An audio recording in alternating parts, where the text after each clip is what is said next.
This great sport, professional wrestling, has been my life.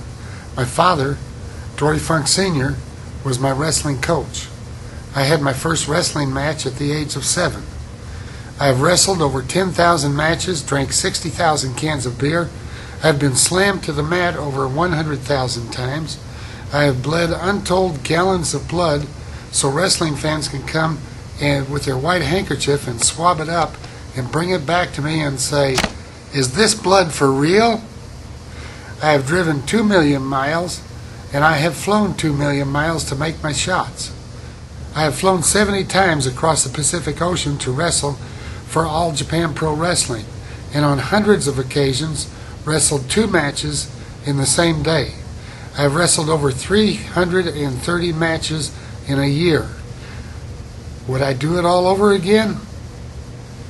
You're damn right I would. I love this sport, professional wrestling.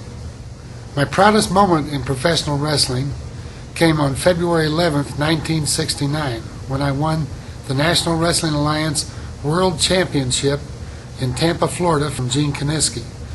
My father, Dory Funk Sr., was in my corner.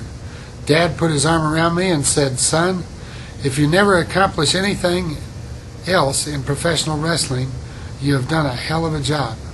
Now, Terry and I are being inducted into the WWE Hall of Fame.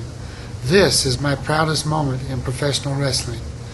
Thank you to the McMahon family, Vince McMahon, Linda McMahon, Stephanie and Triple H, and the most kick-ass, hell-bent for leather, daredevil, high-flying worker I have ever seen, Shane McMahon.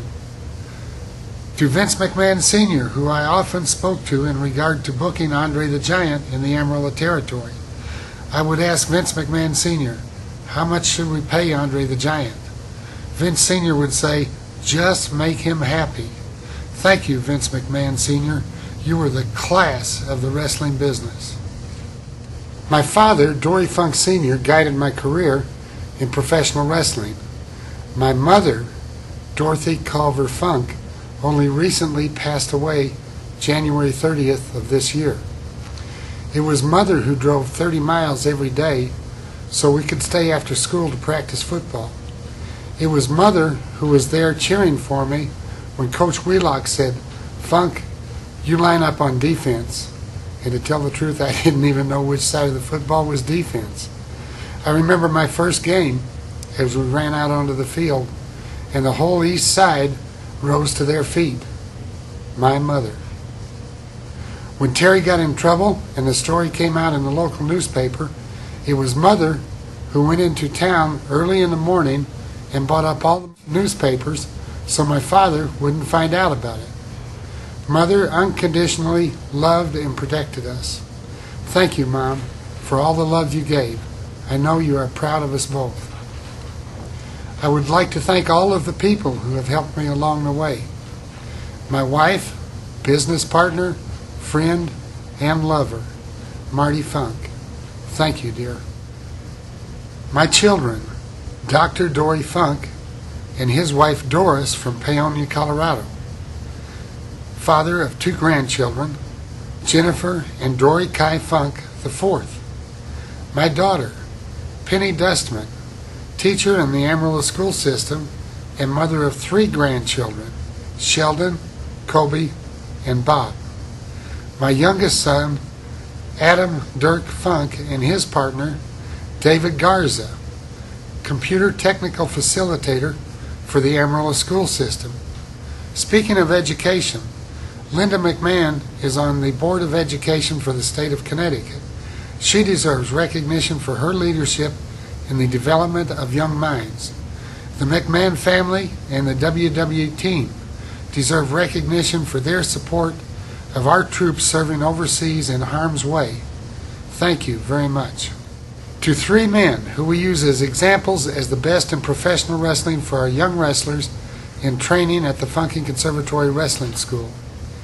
The Undertaker, 16 consecutive wins at WrestleMania. Shawn Michaels, he may become famous at WrestleMania 25 for bringing The Undertaker's 16-match WrestleMania streak to an end.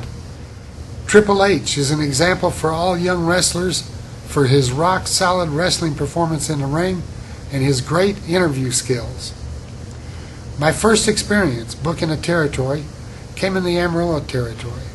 My father, Dory Funk Sr., paired me with one of the greatest minds in the business, Iron Mike DiBiase.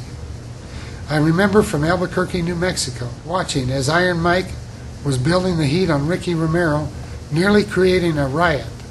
10-year-old Ted DiBiase was at ringside, running back and forth, screaming at the wrestling fans, "Stop yelling at my father!" Tears were streaming down Ted's face. From that kid upset at the fans in Albuquerque for yelling at his father, Ted DiBiase became one of the best heels in the wrestling business. The $1 Million Man. Ted, your father, Mike DiBiase, was one of the greatest. During my career, I was part owner of the Amarillo Territory, booker for All Japan Pro Wrestling, booker for Florida Championship Wrestling, booker for Mid-Atlantic Championship Wrestling, and I am currently owner of the Funky Conservatory Wrestling School, the official training center for All Japan Pro Wrestling. With talent to work with, like Terry Funk, Ricky Steamboat, Bob Orton, Roddy Piper, Jack and Jerry Briscoe, Tommy Gilbert, Ric Flair, Andre the Giant, Jumbo Tsuruta, Giant Baba, Bob Backlund, Bruce Reed, Sweet Brown Sugar, Dick Slater, David Von Erich, Terry Gordy, Steve Williams, John Laurinaitis, Johnny Ace, Jimmy Valiant, Bruiser Brody, Stan Hansen, Dick Murdoch, J.J. Dillon, Rob Van Dam, Keiji Muto, Osamu Nishimura, Ted DiBiase, Sputnik Monroe, Iron Mike DiBiase, The American Dream, Dusty Rhodes, Sergeant Slaughter, Don Kernoodle, Jay Youngblood, Ricky Romero, Pat Patterson, Ray Stevens, Great Kabuki, Andre the Giant. Good Lord, it would be hard not to be a good booker with that kind of talent working for you. In the Amarillo Territory, my father always wanted a lord because of the heat a lord might generate in West Texas. Dad called Roy Shire in San Francisco and got the best English lord in the business, Lord Patrick Patterson. We had an English lord speaking with a French-Canadian accent. Thank you, Pat, for working the territory and all the advice you gave me on the wrestling business. My father, Dory Funk Sr., was the first American booker for All Japan Pro Wrestling, followed by Terry and myself. We brought some of the finest American wrestling talent to Japan. My thanks to the president and owner of All Japan Pro Wrestling, the Great Muta, or as he is known in his own country, Keiji Muto, Osamu Nishimura, Masanobu Fuchi, and all the Japanese wrestling fans. And not to know Goshin wa Makoto ni Arigato gozaimasu. To my manager in wrestling and my friend in life, the Mouth of the South, Jimmy Hart, thank you. Shane Chung, thank you for the credibility you bring to the Funky Conservatory.